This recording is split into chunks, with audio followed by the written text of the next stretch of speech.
रेहान इम्रान माझ्या कथेचे नाव निष्ठा. रात्र पौर्णिमेची होती, पण अमावस्येपेक्षाही भयान होती. त्यात बाहेर मुसळधार पाऊस सुरू होता. गर्द रात्र होती. गड पूर्णपणे शांत होते. त्यात फक्त एक आवाज घुमत होता, जगदंब जगदंब. राजे स्वतःशीच बोलत होते. आता या सिद्धीला धडा शिकवा हवा. तोपर्यंत ती आवाज दरवाजावरून वर गेली. दरवाजावर शिवा काशीद उभा होता आणि म्हणाला, मुजरा राज. राज बोलावणं धाडलं होतं काजी? तेवढ्यात राजे म्हणाले, हो शिवा, आम्ही असा की म्हणे तू आमच्यासारखा दिसतोस, आम्हाला तुला पाहायचे आहे. शिवा म्हणाला, आत्ताच आलो जी. अशा आम्ही आमच्या आत गेला. मुजरा राज अगदी राजांसारखा विष परिधान करून राजांसमोर आला. राजे त्याला बघतच राहिले. तेवढ्यात शिवा म्हणाला, राज कसा दिसतोय जी?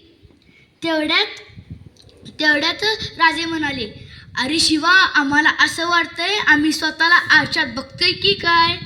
मग तेवढ्यात शिवा म्हणाला, मग राज त्यात काय, आता मला सिद्धी बी ओळखायचा नाही. राजे सिद्ध झाले आणि म्हणाले, अरे शिवा, तुला कसं कळलं आम्ही तुला आमच्या रोडून सिद्धीच्या भेटीला पोहोचवणार आहोत? तेवढ्या शिवा म्हणाला, अहो राज, तुमच्या संगतीत कितक्या दिस राहिले, तुमच्या मनातलं ओळखत नाही मला. त्यात काय, भेटू सिद्धीला. राजांना गहीवरून आलं. त्यांनी शिवाला कडकडून मिठी मारली, कारण त्यांना माहीत होतं आता जर शिवा गेला तर त्यांची आणि शिवाची पुन्हा कधी भेट होणार नाही.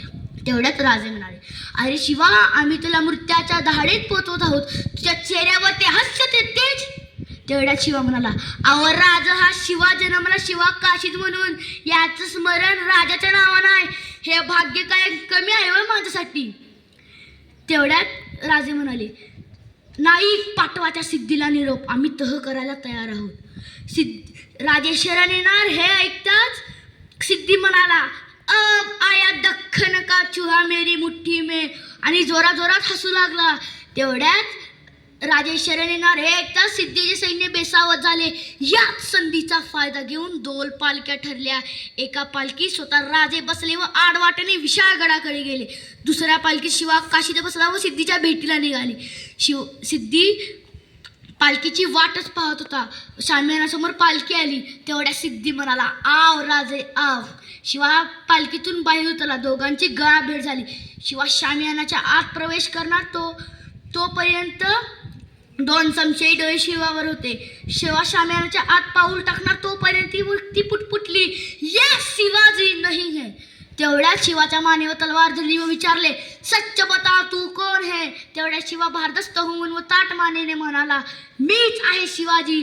तेवढ्यात शिवावर वारांची बोछार झाली. त्याला परत विचारले, सच्च बता तू कोण है. तेवढ्यात सिद्धी म्हणाला, फाजल, तुम ऐसे कैसे कह सकते हो कि ये शिवाजी नहीं है.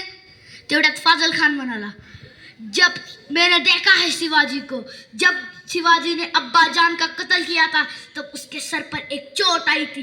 अगर ये शिवाजी है तो उसके सर पर भी वही चोट की निशानी होगी. तेवढ्या सिद्धीने शिवाच्या मस्तकावरील जेरे टोप उचलून फेकले.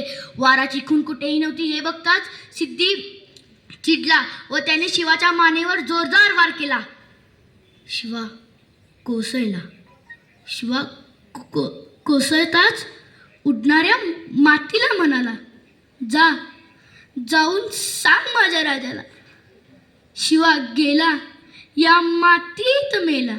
या मातीत मेला तर या मातीसाठी मेला. शिवाचे डोळे लवले, ओठ थरथरू लागले. त्या थरथरणाऱ्या ओठातून एक आवाज आला, राज शेवटचा मुजरा, राज शेवटचा मुजरा. धन्यवाद.